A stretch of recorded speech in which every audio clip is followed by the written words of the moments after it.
This show was made possible with the continued support of the BetMen affiliates. Only legends break the limits.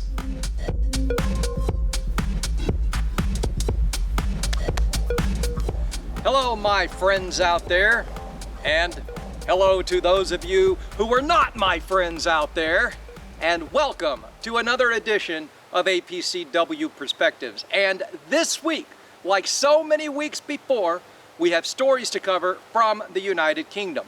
So let's get on with it and see who gets all butthurt this week, as the British government has now said that it's time to change the country's three-tiered remote gaming tax into a single tax, the remote betting and gaming duty. Sounds simple enough, right? But let's keep going.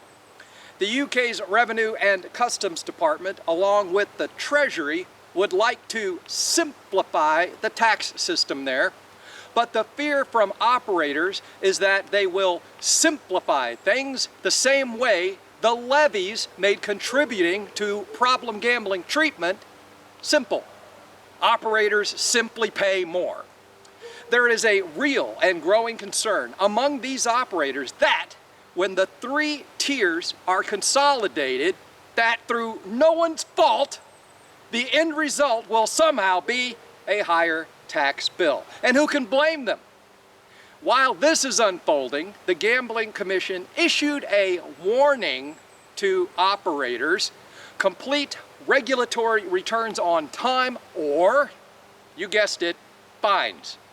And, I quote, escalating enforcement actions.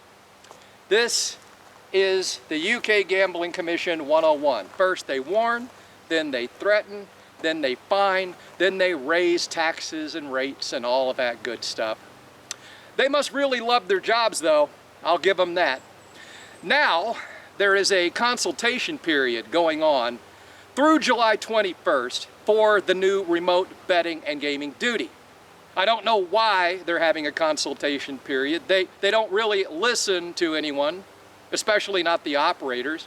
But after all the restrictions that have been put in place by the Commission to reduce operator profits, and after all the fines and fees and duties and now this kind of crap, I do find the UK government's actions quite telling.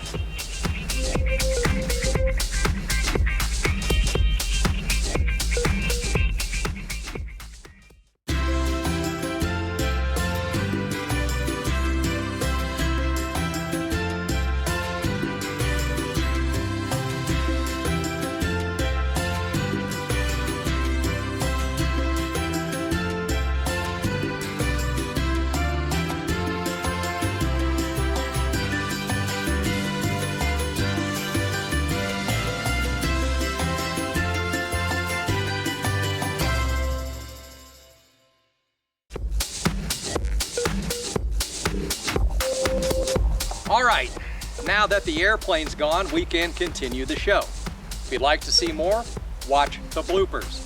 This week, though, it is my great pleasure to welcome the TRIPS Partners as our newest APCW member.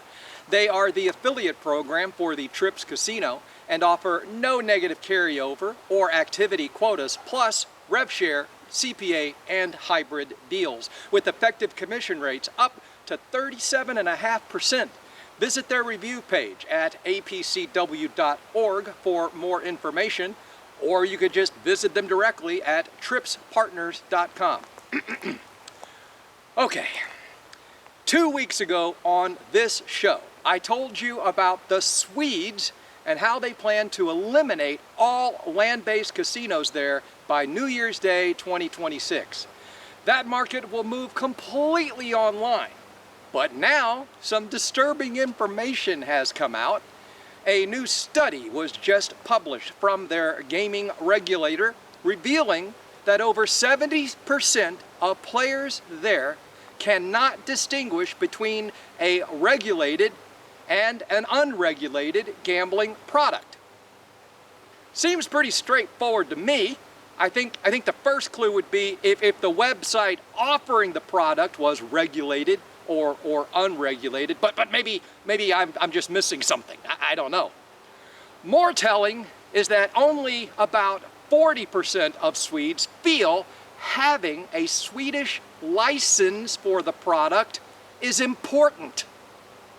So perhaps it's that same confusion, or maybe it's apathy over these licenses that have led the Dutch to target illegal gambling apps in their country.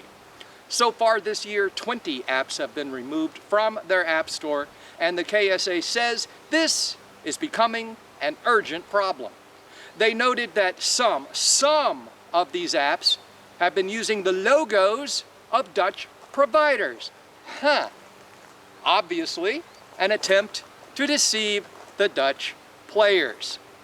And I know, we are all shocked to the core that these operators would do such a thing. I mean, really?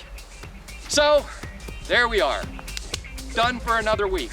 And hopefully I have informed, entertained, educated, or irritated the shit out of at least some of you out there, so I can sleep tonight. Come back, we'll do it again next week, God willing.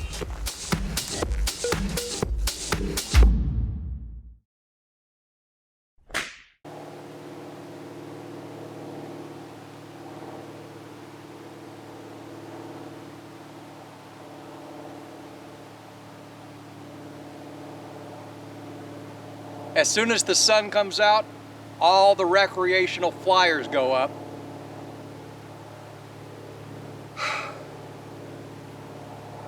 And they only fly over my house on Thursdays. Good times.